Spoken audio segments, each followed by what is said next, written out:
오늘 우리에게 주신 하나님 말씀은 에베소서 6장 1절부터 4절까지 말씀입니다. 에베소 6장 1절부터 4절까지 이 말씀, 기록된 하나님 말씀을 제가 받들었습니다. 자녀들아, 주 안에서 너희 부모에게 순종하라. 이것이 옳으니라. 내 아버지와 어머니를 공경하라. 이것은 약속이 있는 첫 계명이니 이로써 내가 잘되고 땅에서 장수하리라. 또 아비들아, 너희 자녀를 노엽게 하지 말고 오직 주의 교훈과 훈계로 양육하라. 아멘. 생캠 40일 생명공동체를 세우는 40일은 끝났습니다만 그것의 실천이 기쁨 나눔의 50일입니다. 동일한 비전으로 동일한 방향성으로 이어가기 위해서 이미 성령님께서 하나 되게 하신 예향교회입니다만 우리가 생명의 공동체를 세우는 우리의 고백을 매월 첫째 주일마다 같이 읽고자 합니다. 그래서 그 방향을 온전히 정하고 이제 우리의 에너지를 흐트러지 아니하면서 그 에너지를 생명의 역사를 이루는데 쏟아붓고자 합니다. 생명공동체를 세우는 우리의 고백, 우리 한 목소리로 같이 읽겠습니다. 우리는 세상으로부터 부름받은 하나님의 백성입니다. 또한 세상으로 보냄받은 그리스도의 제자입니다. 보냄받은 사명자로서 하나님을 기쁘게 찬양하는 성령 충만한 예배자가 되겠습니다. 진리를 배우고 수호하는 은혜에 빚진 훈련자가 되겠습니다. 땅끝까지 복음을 전파하는 전도자가 되겠습니다. 이웃의 아픔에 함께하는 치유자가 되겠습니다. 온 성도가 하나 되는 화해자가 되겠습니다.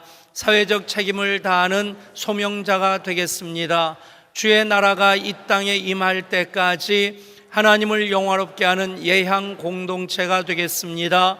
내가 예향교회입니다. 우리가 예향교회입니다. 아멘.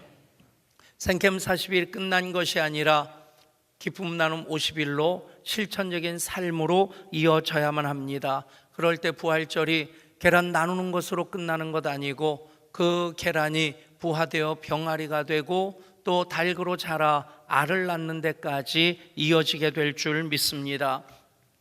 가정의 달 첫째 주일 어린이 주일입니다.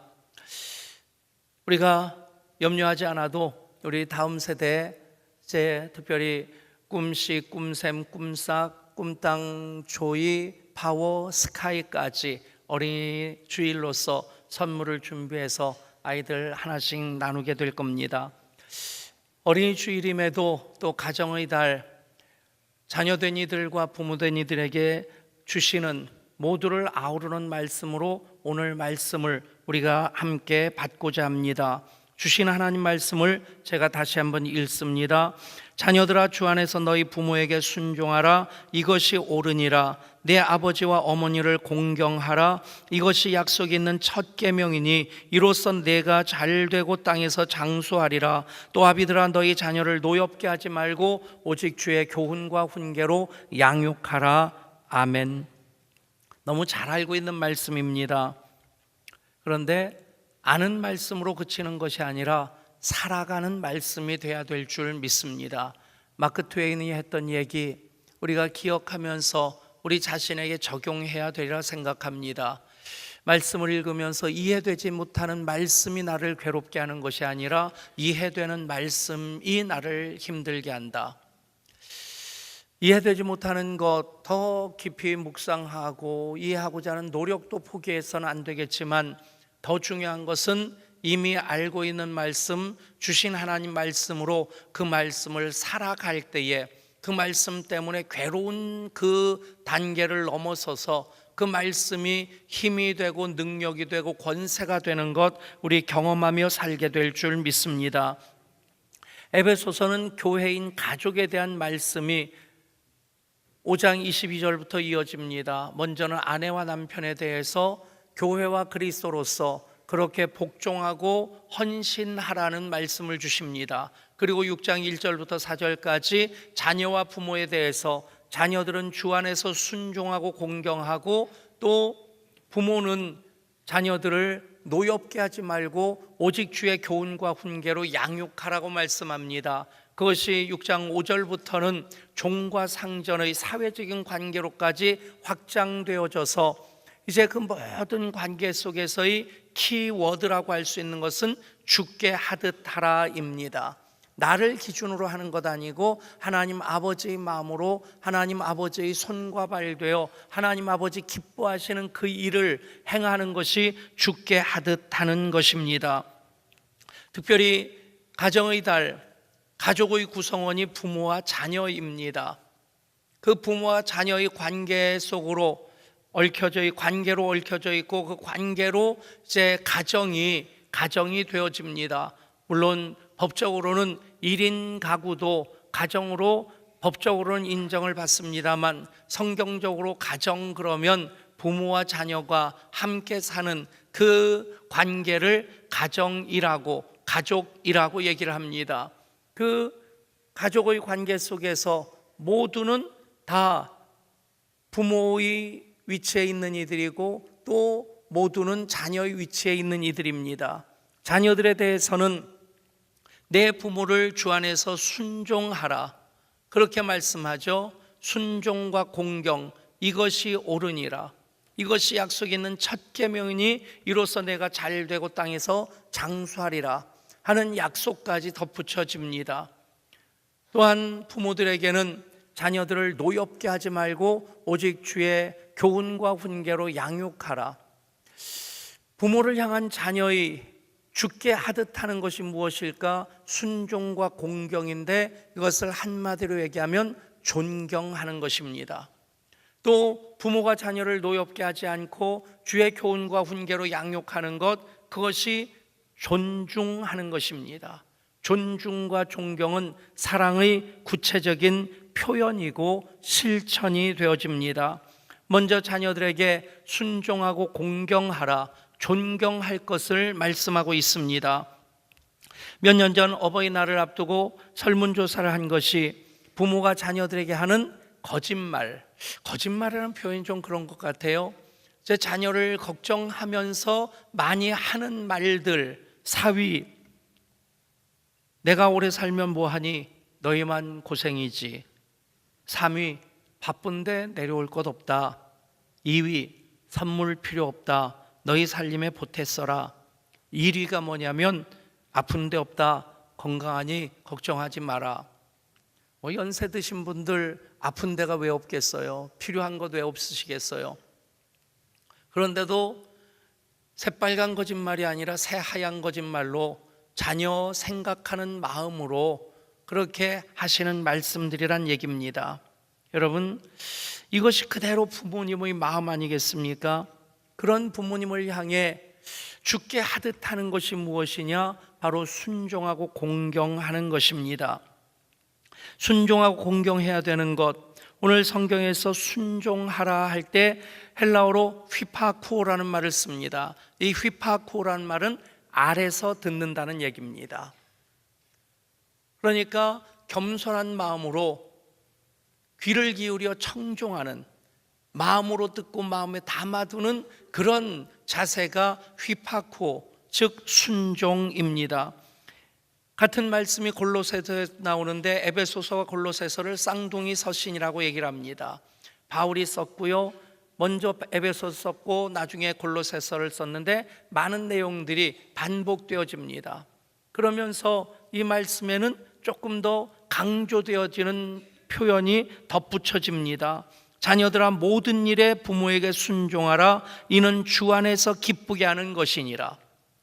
단지 주 안에서 순종하라 하는 것에서 한 걸음 더 나가서 모든 일에 주 안에서 순종하라.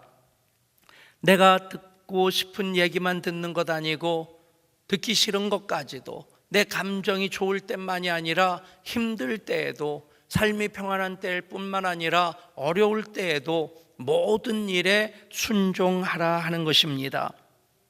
때때로 자녀들이 부모를 꼰대로 생각합니다. 꼰대 질량 불변의 법칙이라는 게 있더라고요. 어느 집단이나 회사나 다 사람들 모인 곳에는 꼰대가 있답니다. 근데 진짜 꼰대가 사라지면 누군가가 다시 꼰대가 된답니다. 근데 우리 집단에는 꼰대가 없다고 생각하면 그 사람이 꼰대랍니다. 그래서 꼰대 질량은 불변하답니다. 근데 이 꼰대라는 말이 일제치하부터 이렇게 많이 고지식하고 답답하고 잔소리하는 사람들, 학생들이 선생님을 가르치는, 또 자녀들이 부모님들에 대해서 답답한 마음 가질 때 꼰대라는 말을 쓰는데, 사실 이 꼰대라는 말은 이게 스페인 말입니다. 스페인 말로 꼰대는 백작을 얘기합니다. 자녀로서 부모님을 꼰대 그러면 부모님을 백작으로 예우해 드리는 겁니다. 근데 살다 보면 자녀들이 부모님을 부모 입장에서 헤아리기보다는 자기 입장에서 판단하기 쉽죠. 그런 얘기가 있지 않습니까? 자녀들이 생각하는 아버지의 모습, 전형적인 꼰대의 모습인데, 이제 4살 때는 아버지는 전능하시다라고 생각을 한다는 거예요. 못하실 일이 없으시다. 그리고 5살이 되면 아버지는 전지하시다. 모르는 것이 없으시다. 그런데 유치원만 들어가면, 초등학교만 들어가면 현실을 인식하기 시작하는 거죠. 아버지라고 다 아는 게 아니구나. 아버지라고 다 할 수 있는 게 아니구나. 그러다가 12살 되면 아버지는 아무것도 모르는구나. 이제는 본격적으로 꼰대 취급을 시작하는 겁니다. 아버지는 옛날 사람이니까.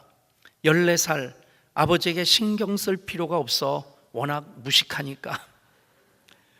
20살, 우리 아버지는 구제불능이야. 맨날 시대에 뒤떨어진 소리만 하고. 그런데 세상살이를 시작하고 살아보다 보면 아버지에 대한 생각이 바뀌어지기 시작한다는 거죠. 그러다가 아버지가 세상을 떠나고 난 다음에 아버지를 그리워하는 마음으로 35세쯤 되면 아버지께 여쭈어 보았으면 참 좋았을 텐데, 40세 아버지라면 이럴 때 어떻게 하셨을까?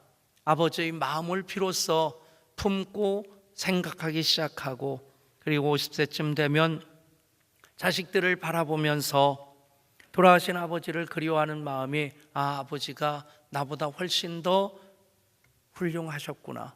나보다 훨씬 더 현명하셨구나. 공감이 되면서도 왠지 서글퍼지는 이야기 아닙니까? 여러분, 부모님이 무슨 일을 하시든지 어떤 성품을 가진 분이시든지 부모님은 나를 낳아주시고 나를 키워주신 나의 부모님이라는 단 그 한 가지 이유만으로도 그분들은 위대하신 분들입니다. 그분들이 없이 나는 존재할 수 없기 때문입니다. 하나님께서 생명을 내시는 나를 이 땅 위에 있게 하심에 아담과 하와는 직접 창조하셨는데, 하나님 창조의 섭리를 부모를 통해 자식을 낳게 하시는 그 일을 통해 이어가고 계십니다. 치매에 걸린 아버지가 아들과 함께 마당에 앉아 있습니다. 마당뜰하게 앉아 모이를 쪼아먹고 있는 참새를 보고 아버지가 아들에게 묻습니다. 저 새 이름이 뭐지? 참새예요. 몇 마리 참새가 또 후루룩 날아와서 마당에 내려앉습니다. 그 모습을 또 지켜보던 아버지가 다시 묻습니다. 저 새 이름이 뭐지? 참새예요, 아버지. 왜 놀랐는지 후루룩 날아갔던 참새들이 조금 있다 또 다시 마당에 내려앉습니다. 그 모습을 보고는 아버지가 또 묻습니다. 저 새 이름이 뭐지? 참새예요, 아버지. 몇 번이나 말씀드렸잖아요. 답답해서 목소리가 커지고 신경질이 들어있는 그 아들의 대답을 듣던 어머니가 한마디 합니다. 얘야, 너 어렸을 때 똑같은 질문을 20번, 30번 해도 내 아버지는 한 번도 짜증을 안 내셨단다. 여러분, 우리의 부모님은 내 부모님이라는 그 한 가지 이유만으로도 충분히 위대하신 분이시고 충분히 소중하신 분들입니다. 이유가 없습니다. 조건적으로 말씀하지 않습니다. 이럴 때 순종하고 이럴 때는 순종하지 않아도 된다 말씀하지 않습니다. 모든 일에 부모에게 순종하라. 그대로 하나님 말씀으로 받으실 수 있기를 바랍니다. 그렇게 살아가면 그것이 말씀으로 살아가는 우리의 삶이 되고 그 말씀을 실천할 때에 그 말씀으로 인해서 우리 가정이 더 견고하게 세워지고 또 그 가정에서 함께 살아가는 이들이 우리 교회가, 우리 가정이 곧 천국이구나, 그 감사한 마음 갖게 될 것입니다. 또 부모된 이들에게 말씀합니다. 아비들아, 너희 자녀를 노엽게 하지 말고 오직 주의 교훈과 훈계로 양육하라. 여러분, 자녀들을 노엽게 하고 화나게 하고 낙심시키고 길을 꺾는 사람이 누굽니까? 학교에서 선생님들이 때때로 그래서는 안 되는 일들을 하기도 합니다만 대부분의 경우는 부모들입니다. 부모 중에서도 엄마보다는 아빠들이 좀 무뚝뚝하고 회사 일하고 지쳐서 집에 돌아와서는 그냥 자기 쉬고 싶은 마음에 아이들 묻는 말에 대답 잘 안 하고 귀찮아하는 경우가 있습니다.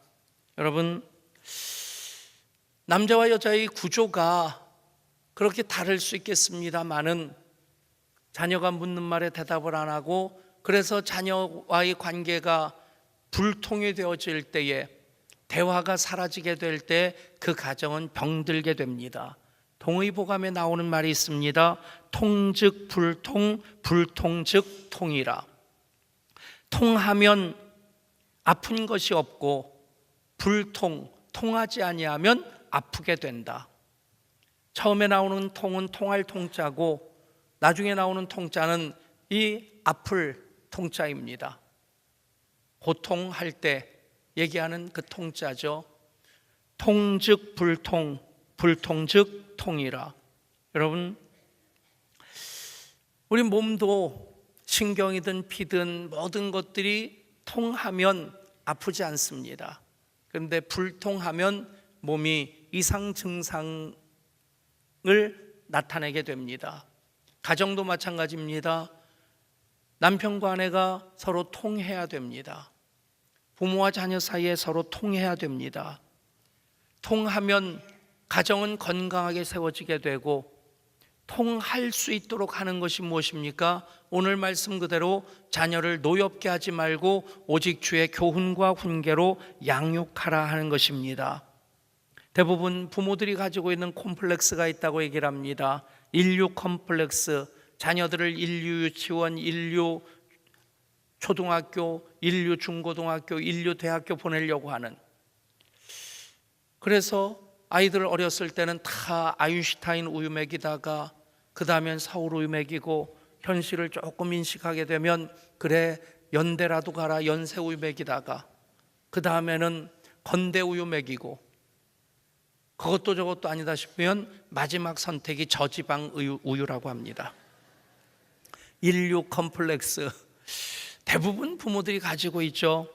체면 컴플렉스, 뭐뭐인 챗 하는 양반 문화 때문에 자녀를 통해서 자기 체면 유지하고자 하는, 자녀를 인격으로 대우하는 것이 아니라 도구로서 자기 체면을 살려주는 도구로서 사용하려고 하는 그런 콤플렉스를 그 체면 콤플렉스라고 얘기를 합니다. 보상 콤플렉스, 자신이 달성하지 못한 꿈을 자녀들을 통해서 이루게 하려고 하는. 어떤 책을 보니까 의대를 나와서, 외국 사람입니다. 의대를 나와서 의사가 되었는데 행복하지 않다라는 거예요. 고민하다가 수도사의 길을 걸어간 그 사람의 이야기가 신문에 실려 있었습니다. 쭉 읽다 보니까 아픈 얘기가 있더라고요. 그 부모님이 두 아들 똑똑하니까 그 부모님의 꿈인 의사 만드는 것이 소원이었답니다.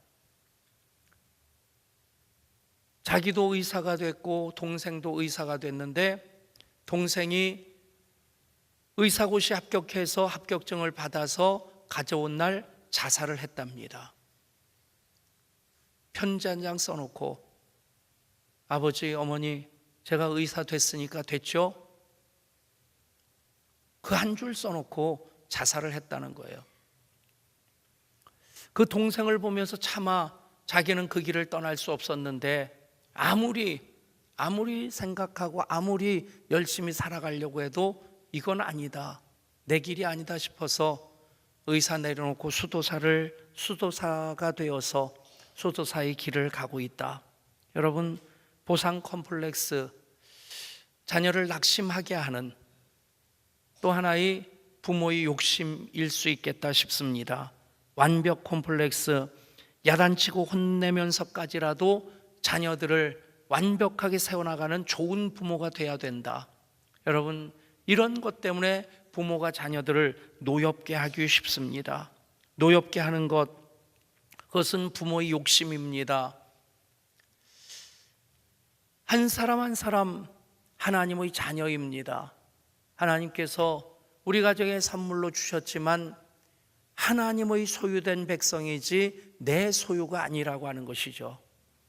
하나님 아버지의 마음으로 그리스도의 손과 발 되어 자녀를 통한 하나님의 뜻을 찾아내고 그것을 이루어가고자 할 때 부모가 청지기로서 그 사명을 제대로 감당하는 것이 될 줄 믿습니다.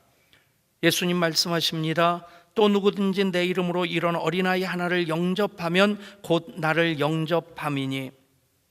여러분, 어린 하나 영접하면 예수님을 영접하는 것이다. 그 마음으로 여러분 자녀들을 존중하십시오. 존중의 구체적인 방법이 노엽게 하지 않고 주의 교훈과 훈계로 양육하는 것입니다. 여러분, 자녀로서는 부모에게 순종하고 공경하는 것, 즉 존경하는 것이 사랑의 실천이 되어야만 합니다. 부모는 자녀를 노엽게 하지 말고 주의 교훈과 훈계로 양육하는 것이 자녀를 존중하는 사랑의 실천이 되어야 됩니다. 그런데 그것은 나 자신을 존경하고 존중하는 것으로부터 시작이 되어져야만 합니다. 존경과 존중의 대상은 단지 자녀와 부모만이 아닙니다. 자녀인 나 자신, 부모인 나 자신을 먼저 하나님께서 그리스도의 피로 값주고 사신 그토록 소중한 하나님의 자녀인 것을 소중히 여기면서 나 자신을 소중히 여길 때에, 나 자신을 축복할 때에, 나 자신을 존경하고 존중할 때, 그로부터 자녀된 이들은 부모님을 존경할 수 있고 부모된 이들은 자녀들을 존중할 수 있게 됩니다. 여러분, 스스로가 존경과 존중의 대상이란 사실 기억하시기를 바랍니다. 인도네시아 동부선교회와 함께 선교사 수련회를 진행하면서 갈 때는 그쪽이 수련을 하면 우리는 좀 쉴 수 있겠다, 못 읽은 책도 한 권 읽으려고 두꺼운 책 갖고 갔는데 그저 펼쳐는 봤습니다만 읽지도 못하고 제가 수련 당하고 왔습니다. 제자 권사님이죠. 눈이 부시게라는 드라마를 통해서 대상을 받고 수상 소감을 얘기하고 그 드라마에 나오는 독백입니다. 어떤 내용이었을까 찾아보니까 25살 난 아가씨가 사랑하는 사람을 살리기 위해서 자기 손에 있는 타임머신처럼 쓰여지는 시계를 너무 많이 돌려서 자기 자신이 순간 25살 아가씨가 70대 노인이 되어지면서 벌어지는 이야기입니다. 조금 황당할 수 있겠죠. 50년의 세월을 한꺼번에 다 잃어버렸습니다. 그리고 또 치매에 걸려서 다른 사람들 볼 땐 제정신이 아닌 것 같은데 그런 상태에서 그가 살아온 날들을 돌아보며 얘기하는 것입니다. 언제가 제일 행복했었습니까? 대단한 날이 아니고 나는 그냥 그런 날이 행복했어요. 동네에 다 밥 짓는 냄새가 나면 나도 솥에 밥을 얹어놓고 그때 한참 아장아장 걷는 우리 아들을 손을 잡고 마당으로 나가요. 여러분,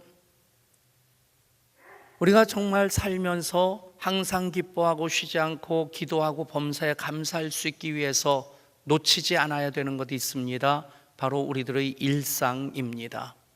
일상이 화려하지 않습니다. 독백 그대로 내 삶은 때로 불행했고 때론 행복했습니다. 삶이 한낮 꿈에 불과하다지만 그럼에도 살아서 좋았습니다.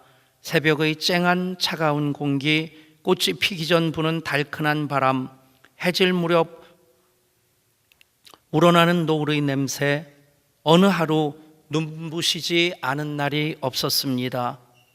지금 삶이 힘든 당신, 이 세상에 태어난 이상 당신은 이 모든 걸 매일 누릴 자격이 있습니다. 대단하지 않은 하루가 지나고 또 별거 아닌 하루가 온다 해도 인생은 살 가치가 있습니다. 일상의 소중함을 깨달을 때는 일상을 잃었을 때입니다. 그때 후회하면서 아쉬워합니다. 후회하기 이전에 일상을 소중히 여기고 일상을 사랑하시면 그 일상이 은혜인 것, 축복인 것 우리 깨닫게 될 줄 믿습니다. 상처가 나면 연고를 바르고 밴드를 붙여줍니다. 가족들 아파할 때 존경과 존중이라고 하는 연고를 바르고 사랑의 밴드로 감싸주면 그것 때문에 가족들은 오히려 더 깊은 사랑을 경험하게 될 것입니다. 시냇물이 정겹게 졸졸 소리를 내며 흐를 수 있는 것은 그 물 안에 돌멩이가 있기 때문입니다. 역경과 환난이란 돌멩이 치워버리면 좋을 것 같은데 그러면 졸졸 흐르는 시냇물 흐르는 소리를 잃어버리게 됩니다. 일상을 소중하게 여기십시오. 여러분들이 어떤 자녀이라 할지라도 어떤 부모이라 할지라도 이 세상에 태어난 이상 여러분들은 행복하게 살아갈 자격이 있는 사람들입니다. 여러분 스스로를 소중히 여길 때에 여러분 자신을 존경하고 존중할 때 자녀된 이들은 부모님을 순종하고 공경함으로 존경할 수 있게 됩니다. 부모된 이들은 그 자존심으로 자녀들을 향한 그 존중의 마음으로 사랑을 표현할 수 있게 될 것입니다. 여러분 한 분 한 분이 자녀된 이들에게는 부모입니다. 부모된 이들에게는 자녀입니다. 그리고 우리 모두는 하나님께서 하나님 형상대로 지으셨고 예수님 피로 값주고 사신 하나님의 자녀들입니다. 존경과 존중, 사랑의 가장 속 깊은 그리고 가장 성숙하고 책임적인 표현입니다. 기도하겠습니다. 하나님, 가정의 달 오늘 말씀을 아는 말씀으로만이 아니라 붙잡고 살아갈 말씀으로 받게 하여 주옵소서. 자녀는 부모님 사랑함으로 존경하고 부모는 자녀를 사랑함으로 존중할 때에 일상이 그대로 은혜이고 축복인 것 우리 깨닫게 되고 그래서 더 큰 감사와 찬송을 하나님께 올려드리게 될 줄 믿습니다. 그래서 가정마다의 찬양이 울려 퍼지게 하시고 그곳에서 항상 기뻐하고 쉬지 말고 기도하고 범사에 감사하며 살아가게 하여 주시옵소서. 이 세상에 태어난 우리 모두 자녀된 이들, 부모된 이들 모두가 하나님의 가장 소중히 여기시는 바로 그 사람입니다. 스스로를 존경하고 존중하며 일상의 삶 속에서 하나님의 손길을 누리며 살아가게 하여 주옵소서. 우리 주 예수 그리스도 이름으로 간절히 기도드리옵나이다. 아멘.